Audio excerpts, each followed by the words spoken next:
지금은 기업 공간에서 이 매주 일요일마다 기업 공간을 지키는 일을 하고 있고요. 주요 업무는 이제 방문하시는 시민들한테 이 공간이 어떤 공간인지, 그리고 뭐 질문하거나 뭐 저런 팜플렛에 대해서 설명하는 역할이 제일 크고요.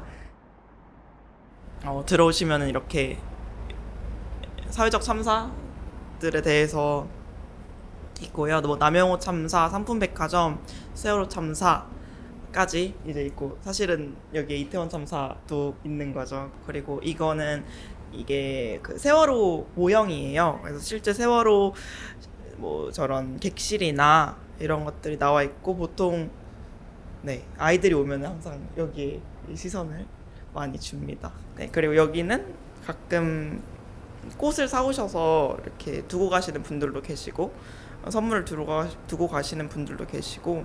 처음에 이제 기업 공간에서 활동을 하게 되었을 때는 우선 저 공간에 이제 희생자분들의 사진들도 있고, 이제 사회적 참사에 대한 것들이 이렇게 다 적혀져 있고, 저는 그 공간에서 9시간을 있어야 되기 때문에 좀 쉽지만은 않았어요. 그리고 특히 그 희생자분들의 사진이 저와 또래이고, 제가 고등학교 때 유행했던 헤어스타일이나 제가 고등학교 때 유행했던 안경을 끼고 있는 그들의 모습을 마주해야 했고, 그거는 이제 나와 내 친구들의 모습과 다르지 않았기 때문에 그 점이 조금 슬프고 화가 났었고요. 지금은 더 그때는 되게 슬프다, 약간 이런 마음이었다면, 지금은 그래, 슬프고 화가 나지. 그러면 이제 어떻게 해야 될까? 나는 어떻게 살아가야 될까를 많이 하고 좀 단단해진 것 같아요. 저는 일요일에 근무를 하니까 일요일에 보통 오시는 분들이 가족이거나 아니면은 광화문이나 경복궁에 한번 놀러 왔다가 여기 기업 공간이 있네 하고 들르시는 분들인데, 그러면은 이제 종종 아이들이 오거든요. 그러면은 먼저 이 배는 뭐야? 부터 시작해서 여기 있는 사람들은 누구야? 왜 여기 있어? 에 대해서 아이들 눈높이에 맞춰서 이제 얘기를 하는데,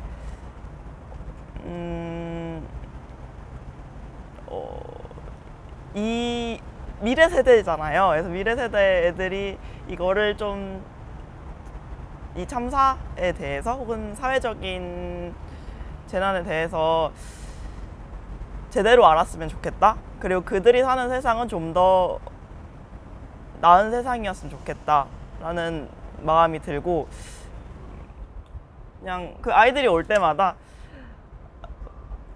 더 이런 기업 공간이 필요하다라고 생각이 드는 것 같아요. 작년 7월에 이제 시의회 선거가 있고, 이제 하반기부터 좀 시의회 뭐 내부 구성이 바뀌거나 뭐 그런 이유로 엄청 압박이 들어오고 있어요.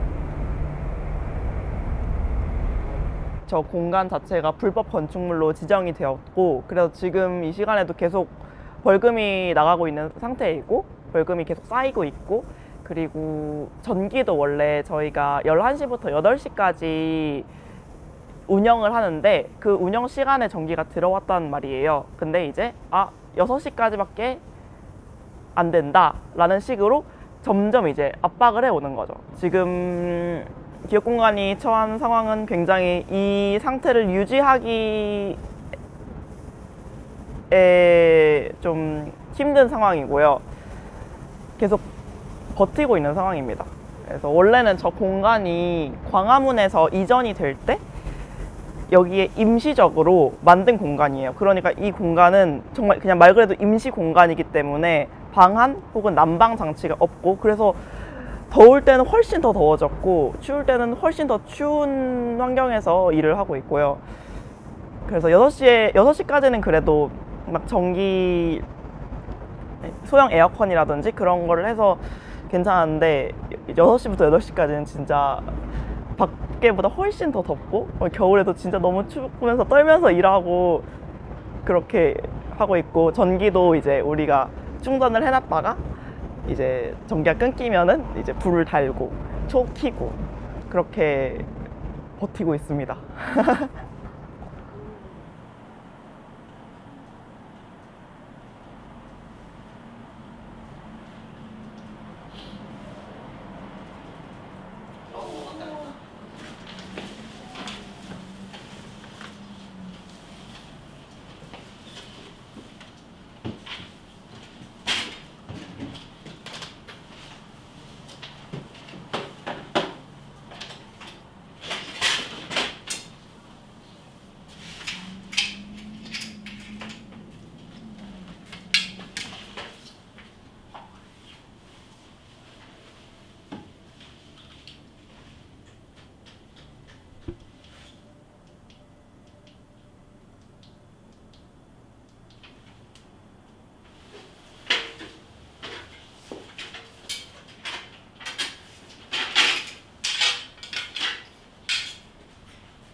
그때는 이제 기업 공간이라는 형태가 그냥 천막이었잖아요. 그때는 기업 공간이라고 얘기하지 않았고, 그 당시는 그곳의 모든 게 이제 다 투쟁의 현장이었죠. 세월호 참사를 보고 목격한 정말 국가의 부재를 전 국민이 목격했잖아요. 그래서 분노했던 시민들이 우리와 함께, 유가족과 함께 그곳에 모였었고, 그곳에서 이제 세월호 참사 이전과 이후는 달라져야 한다고 함께 외쳤던 분들이 그곳에서 모여 있었고, 그럼으로 인해서 그 현장이 없어지면 안 된다. 우리가 어쨌든 그 공간이 있음으로 해서 국가의 부재에 대한 그런 것들을 정부에 이야기할 수 있었고 정권을 바꿀 수 있었던 그런 공간인데, 그게 우리 유가족들의 공간만이 아니라 전 국민의 그런 목소리가 담긴 공간이었잖아요. 그래서 그거는 우리가 원해서 됐던 것도, 유가족만 원해서 됐던 공간도 아니었고, 시민들과 함께 이런 공간은 꼭 필요하다. 세월호 참사를 계속 알리고 책임자 처벌, 그리고 더 나아가 안전사회로 가는 길을 여기서 알려야 된다고 시민들이 함께 목소리 냈기 때문에 그런 공간이 만들어졌다고 생각해요. 지금 가면 우리가 그냥 벽, 들리지 않는 그런 벽 앞에 서 있는 그런 느낌이 들어요. 이렇게 세월이 흐름에 따라 이런 참사들이나 그 전에 일어났던 재난 참사들이 다 지워지고 있구나라는 걸 정말 많이 느끼고 있고, 계속되는 기억을 할 수 있는, 소환할 수 있는 것이 생기고, 그리고 이런 참사가 반복되지 않는 이유를 설명할 수 있고 교훈을 얻을 수 있는 그런 공간이어야 되는데, 아예 눈에서 멀어지면 기억되지 않는 것처럼 다 그냥 지워버리고 있다는 생각이 들고, 시민들이 큰 사회적 참사를 겪었을 때 그거를 참사로서 바라보는 게 아니라 특정 권력층의 득실과 연관을 지어서 시키기 때문에 밀어내려고 하는 거고요. 사회적 참사가 발생을 했으면 이게 왜 발생을 했고, 어떤 사람이 지금 살아가기가 힘들며, 그리고 우리가 앞으로 이런 일이 다시 발생하지 않기 위해서 어떻게 해야 될까, 그리고 뭐가 문제일까를 같이 생각을 해보는 그런 사회적인 시스템이 필요한데, 그냥 내 잘못 아니야,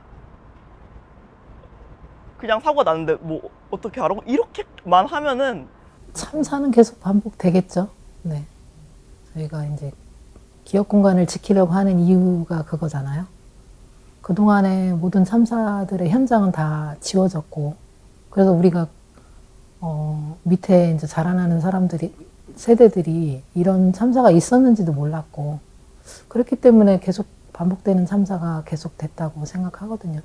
그래서 세월호 참사 이전과 이후는 달라져야 된다는 것이, 그런 기억되는 공간들이 있어야 된다라는 것을 외쳤고, 네. 그래서 그거를 참사를 막지 못하는 원인이 되지 않을까라는 생각을 해요.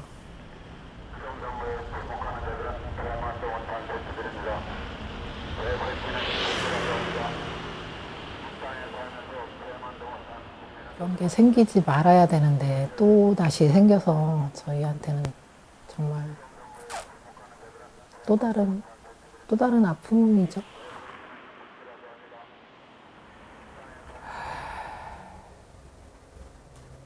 그런 질문을 좀 많이 해요.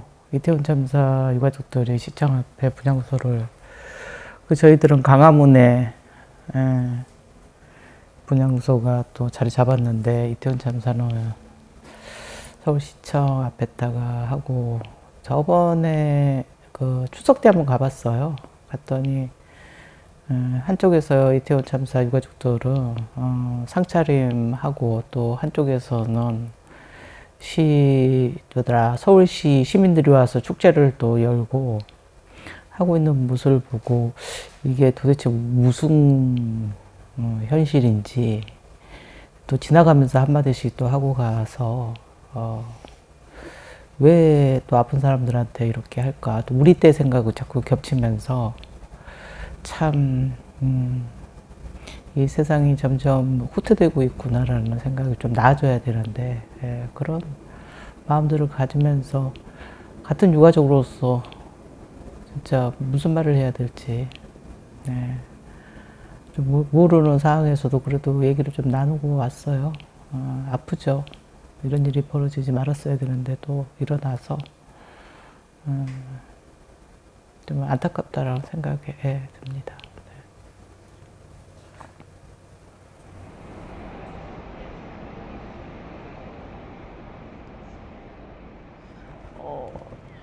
저는 참사가 나고 분향소가 생겼다는 말 듣고 퇴근할 때 이제 갔다가 집에 갔어요.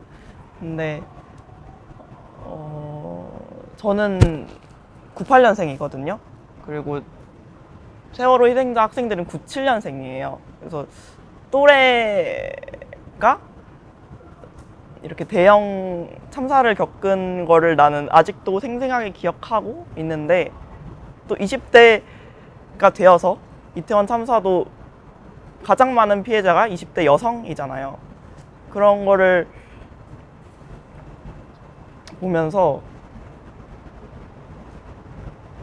정말 일단 첫 번째 감정은 너무 슬펐고, 두 번째로는 화가 났습니다. 사고는 발생할 수도 있죠. 근데 그거를 대하는 국가나 권력층들의 이제 행동들이 너무나 똑같고 은폐하려고 하고 그냥 빨리빨리 끝내고, 그렇게 해서 과연 어떤 사람이 진정한 애도를 할 수 있을까 해서 되게 많은 분노가 생겼고요. 지금도 계속 이태원 분향소 철거를 하겠다고 압박이 들어오고, 가끔 이제 퇴근하다가 지나가면 거기에만 이제 경찰 차들이 엄청 위협적으로 둘려져 있거든요. 그래서 답답하다. 많이 답답하다 라는 생각입니다. 결코 다른 공간이 아니고, 저는 물리적으로는 다르지만 이어져 있는 공간이라고 생각을 해요.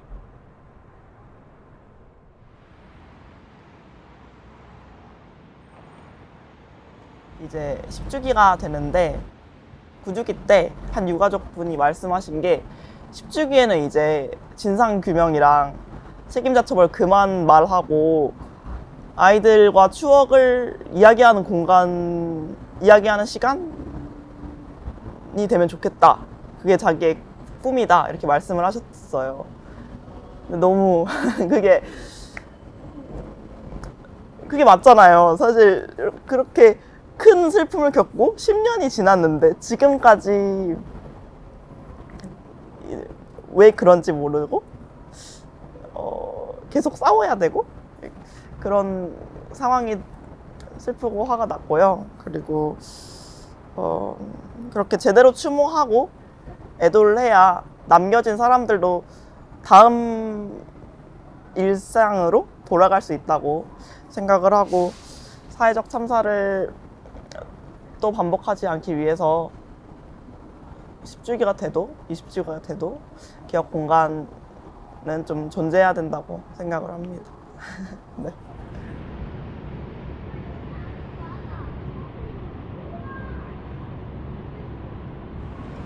세월호 참사 9주기를 맞아 다시 한번 마음을 다잡고 안전한 사회가 되는 그날까지 함께 힘 모아 주시기를 부탁드리겠습니다.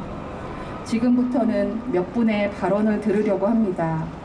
지금 계신 이곳 기억 공간은 광화문 광장 재구조화라는 말도 안 되는 이유로 2021년 이곳으로 3분의 1도 안 되는 작은 규모로 축소 이전돼 운영되고 있습니다.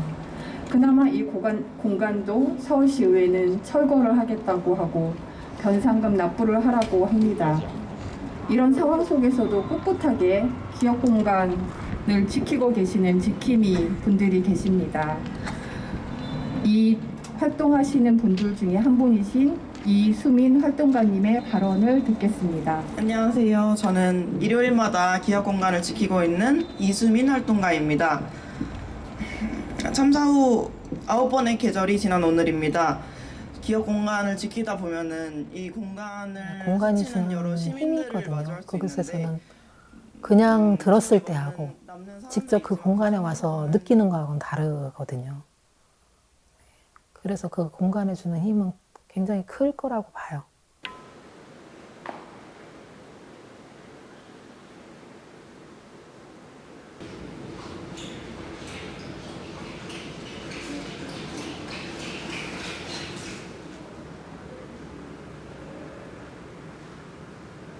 출연 아이들 주소 부를게요. 박수인. 네. 김민수. 네. 아버지를 형이라고 부를 정도로 좋아하고 수학 선생님이 되기가 꿈이었답니다. 이진영. 네. 성대모사를 잘하고 함께 있으면 언제나 즐거운 친구였어요. 전창호. 네. 네. 엄마를 가장 좋아하고 엄마 품에 파고들어 잠들기를 좋아하는 막내였습니다. 저희들이 이 기억과 약속의 길을 매달 한 숙제 토요일에 진행하면서 그 달에 숫자에 맞는 반에 들어와서 이렇게 학생들을 만나고 있어요. 그 만남은 그냥 이름만 보고는 우리가 다 기억은 못하잖아요. 모든 아이들을 기억은 못하지만 이렇게 인연을 맺고 얼굴도 보고 이름 불리고 예하고 출석을 부름으로써 우리가 적어도 이렇게 만났던 학생들을 기억할 수 있는 곳이 아닐까 이런 취지로 출석 부르기를 매번 하고 있습니다. 네, 그래서 일반인이 만났던 아이들의 이름 그리고 꿈까지 잘 봐주시고 틈틈이 여기 책상에 있는 메모지도 있거든요. 여기에 다들 편지를 쓰시거나 메시지를 쓰시거나 하는데 그런 것도 자유롭게 쓰시면 좋겠습니다. 공수 자리를 쳐다보면서 준비해 보겠습니다.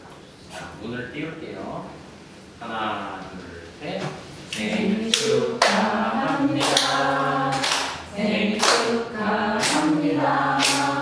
사랑하는 정동수 생일 축하합니다.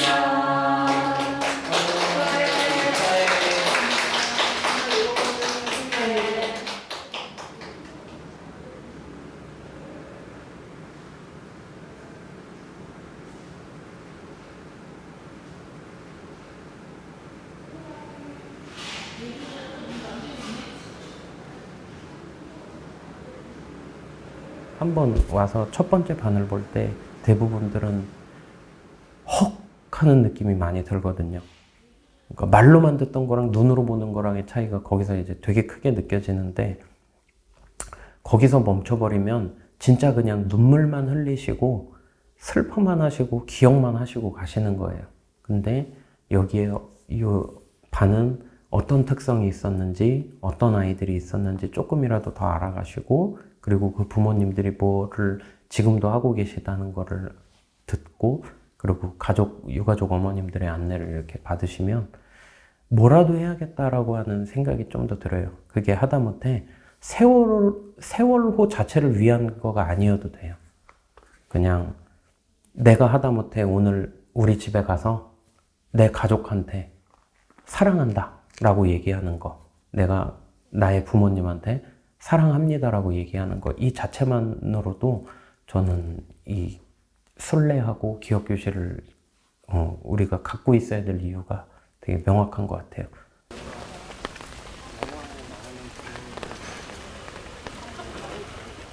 학교끼리 그렇게 막 복잡하고 번거롭지 않고 조용해서 저는 항상 좋은 것 같아요.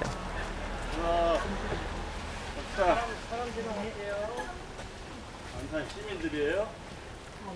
그 왜 여기 왔어? 안산 힘들어. 여러분이 그러면 그럴수록. 걸지 말고 그냥 가세요. 왜 여기다 나와서 그러는 거야? 안산 사람. 어르신이 그럴수록 저희는 더 힘들어요. 유가족 아니잖아. 그러면 어쩔 건데요? 아니면요? 그 안산 와서 괴롭히지 말라고. 괴롭힌 거 없잖아요. 앞길을 막고 있으면 잠깐만 지나가겠다고 말씀하시면 비켜줬잖아요. 경기가 아유, 안산이 경기가 다 죽었어요. 왜 이렇게 괴롭히는 거야, 애들?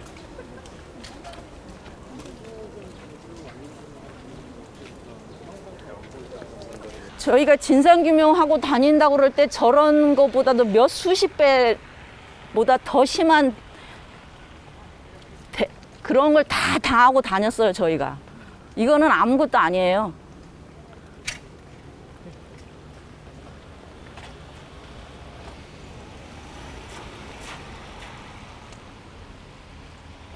단원고에 왔는데요. 단원고는 2005년도에 개교고요.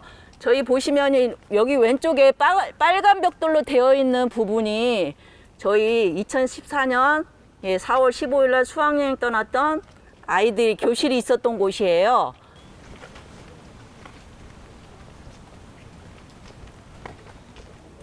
그리고 저희가 처음에 추모 조형물을 하려고 했던 공간이 단원고에서 교육청에서 처음에 주려고 했던 땅 공간이 이 공간이에요. 이렇게 좁은 공간을 줬는데, 그러니까 대한민국은 피해자 당사자가 목소리 내지 않고 움직이지 않으면 단 한 가지도 얻을 수 없는 게 현실이에요. 그게 대한민국이에요. 그래서 유가족들이 많은 요구사항을 하고 움직이고, 그래서 지금 현재 저 넓은 곳에 지금 추모 조형물이 마련이 됐고요. 체육관 건물이 있었던 곳이랑 이 추모 조형물이 있는 이 공간이랑이 지금 산이었었어요. 원래 단원고도 산을 깎아서 만들었던 거고, 여기 공간도 다 산이었는데, 저희가 2016년 8월 20일 날 교실을 빼고 이전을 하고 난 다음에 체육관을 지었어요. 가족협의회에서 내놨던 대안이 교실을 부족한 만큼 지금 이 체육관이 지어져 있는 이곳에 교실을 새로 신축을 해서 교실 부족한 걸 해결을 하라고 대안을 내놨었는데, 그때 단원고 경기도 교육청에서는 받아들이지 않았어요. 그러니까 처음부터 교실을 보존하려고 했던 생각은 애초에 없었어요. 그래서 저희가 대안을 내놨을 때 받아들이지 않았고, 이 건물을 지을 때 나는 소음으로 인해서 아이들, 학생들 공부하는데 방해가 된다고 얘기했는데, 저희가 교실을 이전을 하고 체육관 건물을 이렇게 지어서 4층짜리 체육관 건물을 지어서 지금 이렇게 사용하고 있어요. 그 증거가 처음부터 보존은 생각이 없었다는 증거가 이 체육관 건물이에요.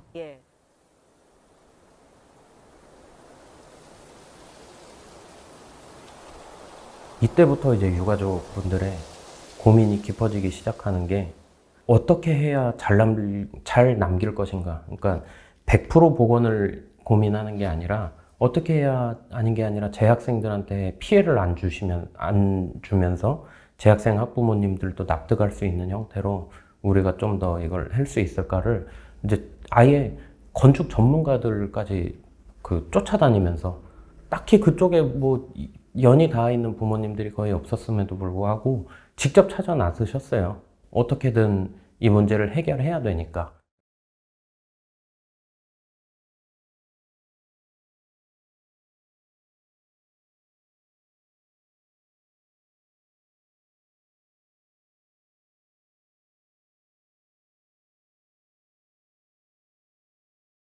이제 2015년 말이 돼서 이 문제를 유가족분들도 느끼시지만 이미 그 시점이 되면 이제 시민들도 느끼세요.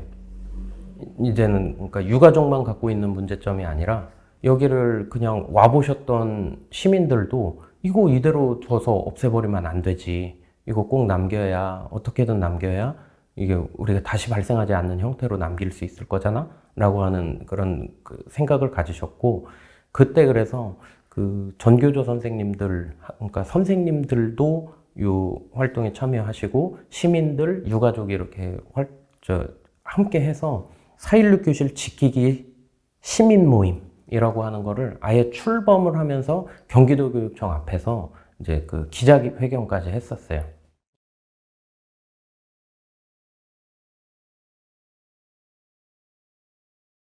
그러니까 살아 돌아온 친구들이 이제 졸업하는 시기가 이때였었는데 이때 진짜 좀 많이 슬펐었거든요.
그 졸업식이 있기 이틀 전에 시민들과 함께 방학식을 구상을 했어요. 우리는 졸업을 아직 못하니까, 아직 수습하지도 못한 친구들이 남아 있으니까 이 친구들 다 수습하고 일이 해결되면 우리 그때 졸업하자라는 의미로 이제 시민들과 함께 방학식을 했었고요. 그래서 그때 처음으로 그 오셨는 시민들이 모든 아이들을 그 각 반에 희생된 자리에 앉아서 그 아이의 임시 명찰을 나눠주시고 그 출석을 이제 불렀어요. 그때가 이제 처음일 거예요. 우리 출석 활동이. 그래서 그때 각자 마음에 우리가 대신 출석해 줄게. 너네 방학이야. 우리가 해결하기 줄 때까지 그 방학하자. 어른들과의 약속을 이제 그때 했었습니다. 그 직후에 이제 방학이 됐고 졸업식을 했으니까 이제 그 비어있는 공간에 단원고가 뭔가 모를 공사를 시작을 하게 됩니다. 그래서 그 당시에 이제 가족분들이 불안하니까 무슨 공사일까 뭐 약간 이런 거 물어보고 했는데 아니 그냥 뭐 유지보수 공사다 정도로만 답변을 했었는데 그게 이제 알고 보니까 거짓말이었었던 거죠. 일부러 그 어떻게든 공간이 있었던 것들을 다 없애기 시작했어요. 뭐 그 다용도실을 없애고 뭐 교실 그 특별활동 교실 뭐 이렇게 쓸 수 있었던 공간도 다 없애고 갑자기 도서관을 늘리고 갑자기 지하 주차장을 늘리고 하는 식으로 갑자기 뭔가 뭐 그냥 단순한 유지보수 공사라고 했었던 게 아니라 아예 명확하게 잔여 공간을 싹 다 없애는 형태의 공사가 이루어졌었던 거고 나중에 그 경기도교육청 그 서류를 확인을 해보면 애초에 그러니까 명확하게 그 목적으로 이제 그렇게 할 목적으로 공사를 진행을 했었던 거고 가족들에게 이제 거짓말을 했었던 거죠. 그렇게 되면서 그 다음부터 이제 우리가 흔히 알고 있는 일이 벌어집니다. 교실이 부족하니까 이제 신입생을 받아야 되니까 이제 교실을 빨리 빼야 된다. 이제 더 이상 뭐 늦출 수 없다. 빨리 빼야 된다라고 하는 논리를 하면서 그때 아예 퍼포먼스까지 합니다. 교장이.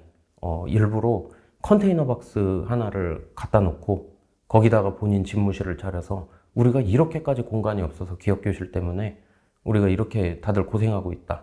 직원들도 고생하고 있고 학생들도 굉장히 비좁고 불편하다라는 어떤 논리를 형성을 시키기 위해서 아예 기자까지 불러서 컨테이너를 옮기는 장면까지 이제 연출된 장면이라고 저는 생각을 하고요. 그렇게 해서 촬영하고 보도를 냅니다. 그래서 그 이후로는 시점으로 보면 이렇게 생각하시면 돼요. 세월호를 안타깝게 생각하고 있었던 분들이 이 기사를 맞닥뜨렸을 때 무슨 생각을 할까?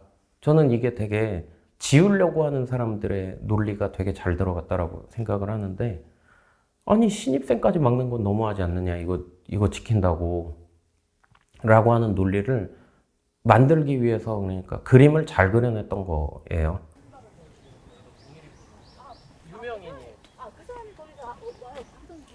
선생님.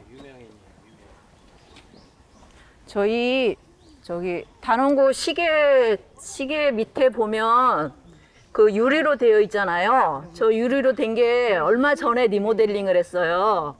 저 벽돌로 되어 있었던 건데 유리로 이제 지금 리모델링을 한 그 위치, 거기가 저희 2016년 5월 9일 날 교실을 이제 이전을 하겠다고 협약식에 사인을 하고, 사인 후에 저희 아이들이 재적 처리가 됐다는 걸 알았어요. 그래서 그날 부모님들이 단원고에 와서 노숙농성했던 자리가 저곳이에요.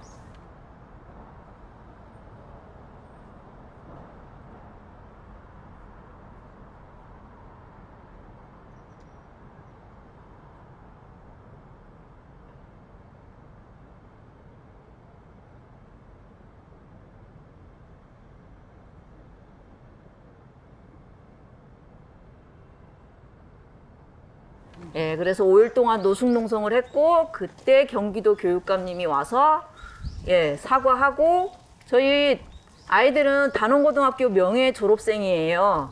예, 이런 일이 뭐 또 있으면 안 되겠지만 이렇게 유사한 일이 생겼을 때 그 학교에 다닌 적도 없었던 학생들이 되는 게 아니고 명예 졸업생으로. 저희 여기 선생님이 발견한 건데 4시 16분에 지금 여기 지나가고 있어요. 이런 우연히. 예. 2016년도 5월 13일 날 그 희생자 학적이 드디어 이제 복원이 됐어요. 그 시스템이 이제서야 마련이 돼서 명예 졸업을 할 수 있는 형태로 학적이 복원됐다. 그리고 2016년도 8월 20일 날 처음으로 기업교실을 이제 이전을 하게 돼요. 이때 사실 그냥 뭐 제 말로는 표현할 수 없는 너무 많은 아픔들이 있었어요. 교실을 나와야 된다라고 하는 사실이 어떻게 보면 자식의 죽음을 인정하라에 가까운 어떤 상황이었었기 때문에 이 당시에 진짜 시민들도 그렇고 가족분들도 그렇고 진짜 그 책상 위에 있었던 수많은 것들을 하나하나 옮길 때마다 우시고 주저앉으셨다가 다시 또 박스에 하나 그러니까 물건 하나 넣을 때마다 정말 많이 눈물하고 같이 담았었다고 저는 생각하거든요. 아이들이 앉아 있었던 그 마지막 공간이 그렇게 박스 하나하나에 담겼습니다. 한 명의 삶이 그렇게 박스에 담겼고,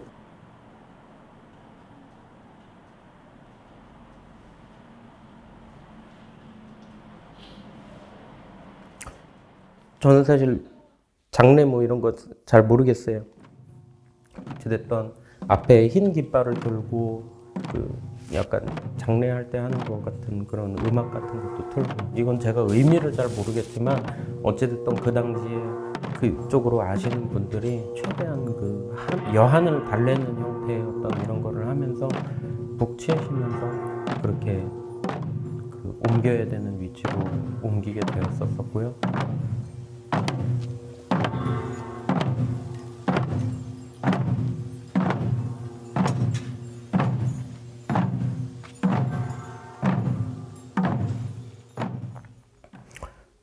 그 10개 교실에 1개 교무실이었는데 실제로 옮길 수 있었던 데는 공간이 워낙에 협소하다 보니까 그냥 되게 많이 축소해서 옮길 수밖에 없었어요.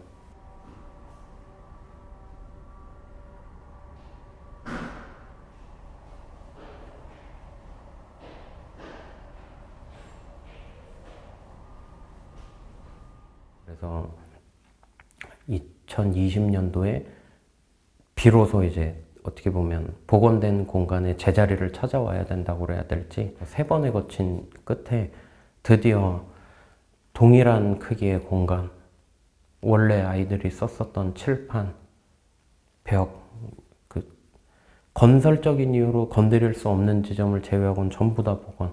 하다못해 에어컨의 껍데기, 돌아가지 않는 선풍기라도, 그리고 전기 콘센트, 실제로는 동작하지 않더라도 그것까지 전부 다 그 위치 그대로 복원을 한 그 공간에 부모님들이 이제 최종적으로 아이의 책걸상을 옮기시고 유품을 옮기시면서 지금의 잡게 되었습니다. 국가는 남길 생각이 없었다. 그리고 유가족들이 어떻게든 투쟁을 해서 지켜냈기 때문에 남아있는 것이다. 그리고 그게 지금도 그렇게 남아있는 거라고 생각해요. 그러니까 지금 현실이 뭐냐면 세월호는 교실 외에는 지켜낸 것이 없다라는 생각이 많이 들어요. 활동가로 활동을 해보니까 문재인 정부 들어선 직후에 분향소가 없어졌고, 그리고 당시에 이제 팽목항에서 희생자들이 이제 올라왔었던 곳이 팽목항이라는 곳인데, 거기에 있는 기업관 문재인 정부 당시에 철거 요청 받아서 지금도 그 공간을 제외한 나머지는 전부 다 재개발이 됐어요. 재개발 구역으로 선정이 됐으니까. 그래서 아마 언제 어떻게 그 행정 강행을 해서 갑자기 진짜 뭐 옛날처럼 용역 깡패 불러서 갑자기 철거해버릴지 알 수가 없어요. 여기 역시 지금까지 남아있을 수 있는 건 유가족께서 거기에서 아직도 살고 계세요. 광주 시민상주라고 부르는 그분들, 활동가분들, 그리고 그 지역에서 원래 거주하시는 팽목 쪽 그 활동가분들이 유가족분들하고 같이 아직도 투쟁을 하고 있으니까 지금 그 컨테이너 몇 개라도 남겨서 지금도 견학하고 아이들이 볼 수 있고, 어떻게 보면 다크 투어 같은 형태로 이제 기억하시는 분들이 가셨을 때 가족들하고 소통할 수 있고 하는 거거든요. 거기서 기도회도 지금도 하고 있고요. 거기도 순례길, 거기도 따로 그 지역에서 다시 또 하시고 계세요. 그러니까 그런 투쟁이 없었다면 국가는 절대로 남겨주지 않았을 거다. 지금 그러니까 남아있는 게 국가의 어떤 의지나 뭐 이런 거는 전혀 아예 해당이 없다고 생각합니다. 그냥 가족들이 남겼다라고 생각을 합니다.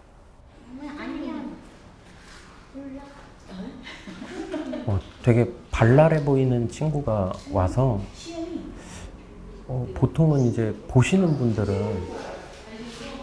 그냥 보시다가 가는 거거든요.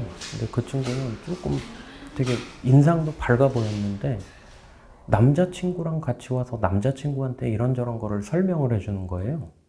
알고 보니까 그 반에 친구들한테 남자친구를 소개하러 오셨던 거예요. 이것도 되게 인상이 많이 깊었거든요. 그래서 우리가 선생님한테 쓴 편지야. 이 친구는 나랑 제일 친했던 친구야 라는 식으로 남자친구한테 이 반을 소개하고 자기가 저 피해를 입었었다라는 거를 굉장히 마주하는 용기로서 하시는 게 정말 존경스러웠어요. 저랑 나이 차이는 사실 좀 꽤 있는데 정말 존경스러웠어요. 정작 나는 힘들고 상처받을 일이 많아서 아예 그런 거를 말하지도 않고 깊게 사귄 친구한테나 간신히 얘기했다가 그 얘기를 듣고 갑자기 친구랑 절교가 된다거나 이런 식의 일까지 겪으면서 점점 더 감추고 살고 있는 이런 현실 속에서 그 친구의 용기는 정말 우리 사회가 본받아야 되는 모습이라고 생각해요. 그러니까 언제까지나 피하는 개념이 아니라 우리 이런 일이 있었고 우리 사실은 아직 해결하지 못했어. 근데 이거 해결하면 우리는 사회가 달라질 거야. 우리 국가가 달라질 거야 라는 거를 다 같이 마주했으면 좋겠어요.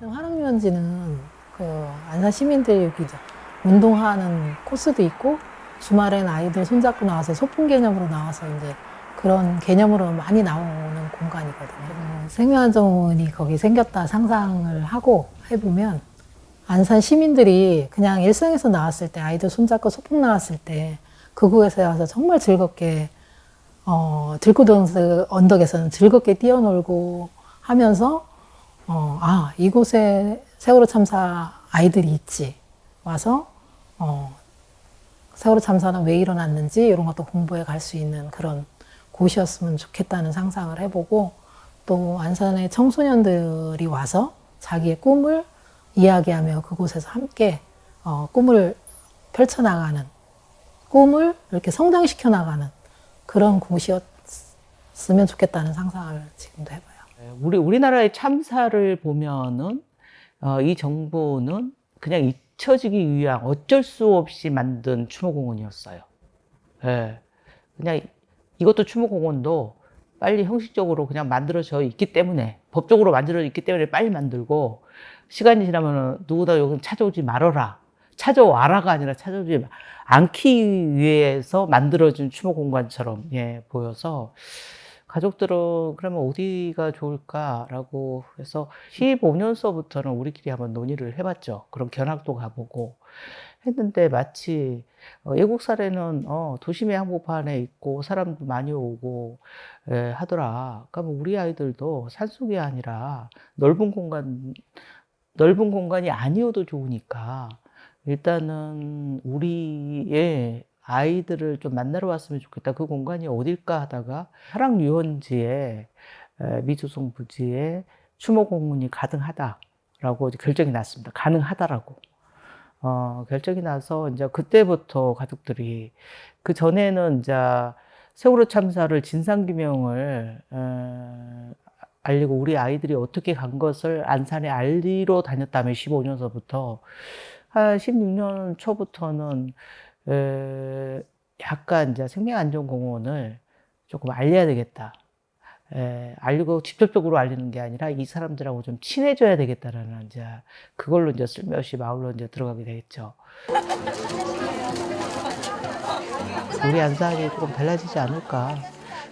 우리 아이들로 인해서 아픈 도시가 아니라 조금은 희망의 도시가 되고 안전의 도시가 되고 생명의 도시가 되지 않을까 저희들도 그렇게 생각해서 그 자신감으로 계속 이렇게 홍보를 하고 또 있었고 국가가 잘못하고 대한민국의 어른이 잘못했다면 아이들이 살았던 곳, 친구들이 있던 그 공간, 학교가 가까운 그 공간에 잠들게 편안하게 잠들게 해주는 게 어른으로서의 할 일이라고 또 생각을 하고 그리고 추모공원이 옛날 방식의 추모공간이 아니라 지금은 365일 문화가 있는 추모공원, 교육이 있는 추모공원 좀 시끌벅적했으면 좋겠다.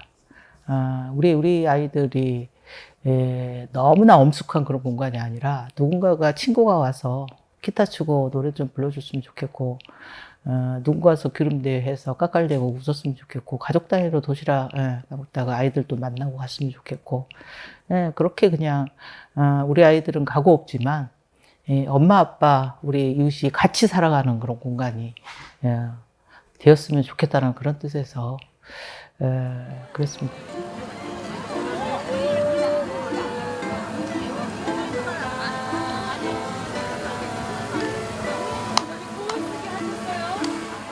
생명안전공원 응원 안전의 메시지 부탁드리겠습니다.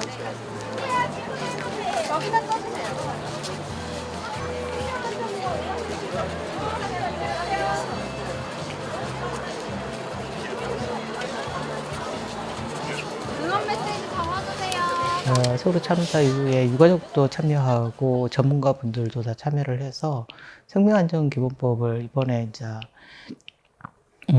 국회에서 올려놨잖아요. 만약에 세월호 부모님들이 이렇게 애쳤을 때 그 법이 진작 만들어놨으면 이태원 참사나 오송이라든가 다른 참사의 가족들이 또 우리처럼 거리를 이렇게 다니지 않았을 텐데라는 생각이 들어요. 그 법이 완벽하지는 않더라도 기본적으로 이게 빨리빨리 했을 텐데 여기에서 시간 낭비는 안 했을 텐데 그런 생각이 들어서 지금은 세월호 참사 유가족뿐만 아니라 전문가들이라든가 다른 피해자 단위들도 그 법을 만들려고 무단히 지금 노력은 하고 있는 걸로 또 알고 있고 그렇게 만들고 있습니다. 그렇게 돼야만이 이런 게 다 너무나 다양한데 예를 들어서 아이가 아침에 인사하고 학교를 갔는데 너무나 황당하게 아이가 목숨을 잃는다든가 내 가족이 내 남편이 직장을 갔는데 너무나 황당하게 이런 일이 벌어졌을 때 나의 국가가 내가 살고 있는 이 나라가 책임질 줄 알았는데 방관자가 되어서 있을 때 진짜 이 법이 만들어져서 찾아왔을 때 바로 이렇게 할 수 있는 그게 좀 됐으면 좋겠다. 저희들도 이 안전에 대해서 좀 배워가고 있는 단계라 아까도 얘기했지만 우리는 할 수 있는 건 피해자가 할 수 있는 건 시끄럽게 막 떠드는 거예요. 너희들 똑바로 해라. 왜 이랬냐. 자꾸 법도 또 만들어서 보관하고 해서 진짜로 우리 같은 이 아픔이 다시는 일어나지 않게 또 일어났더라도 빨리 빠른 시일 내에 2차 피해를 보지 않게 그게 하는 게 일이지 않을까. 뭐 정의를 근데 내리려면 뭐라 어떻게 말할 수가 없네요. 그냥 떠들게 다녀야 되겠다. 시끄럽게 똑바로 해라. 막 그러면서. 네. 제가 생각하는 안전사회는 우리가 운이 좋아서 살아남았다라고 생각하지 않는 사회라고 생각을 해요. 저는 항상 운이 좋아서 살아남았다고 느끼거든요. 20대 여성으로서 혹은 사회적 참사 희생자의 또래이기도 하고 그래서 운 좋아서 내가 이때까지 산 거지 이렇게 느끼는 사회가 아니라 당연히 우리는 안전하고 여기서 내가 어떤 위기 상황이 오더라도 내가 속해 있는 이 사회가 나를 구해줄 것이다 라는 믿음과 확신이 있는 사회가 안전사회라고 생각합니다. 이런 시대의 어른인 게 사실 부끄럽죠. 아직 저희 아이는 말을 못하니까 아빠가 지금 부끄러운지 어쩐지를 모르겠지만 아이가 말을 하고 이해를 할 수 있는 때에 수학여행을 갈 수 있는 그 때가 됐을 때 그래 잘 갔다 와라라고 진심으로 말해줄 수 있는 아빠였으면 좋겠어요. 그러니까 걱정이야 뭐 다 늘 하겠지만 그래도 믿고 국가를 믿고 시스템을 믿고 우리나라의 어떤 체계를 믿으면서 잘 갔다 와. 최대한 추억을 만들고 와라. 너무 무리하지는 말고 뭐 이런 식으로 그런 얘기를 해줄 수 있는 아빠이고 싶어요. 네. 저는 이제 생각지도 못하게 하루아침에 아들, 딸들이라든가 내 가족을 잃은 피해자들에게 너무 혼자서 내 아픔에 갇혀서 혼자 있지 말고 나오셔서 같이 손잡고 너무 아프잖아요. 이 아픔이 다른 또 피해자가 나오지 않게 우리가 겪은 우리가 목소리를 내줘야 이 사회는 조금씩 변할 거다. 그래서 힘내시고 또 저도 힘내라는 말이 제일 싫은데 또 말을 하게 되네요. 아픈 사람끼리 한번 뭉쳐봅시다. 뭉치면 이 아픔이 점점점 적어지니까 이 아픔을 조금 희망적이고 좀 안전한 세상을 만드는데 다시 돌아가게 우리가 만듭시다. 네.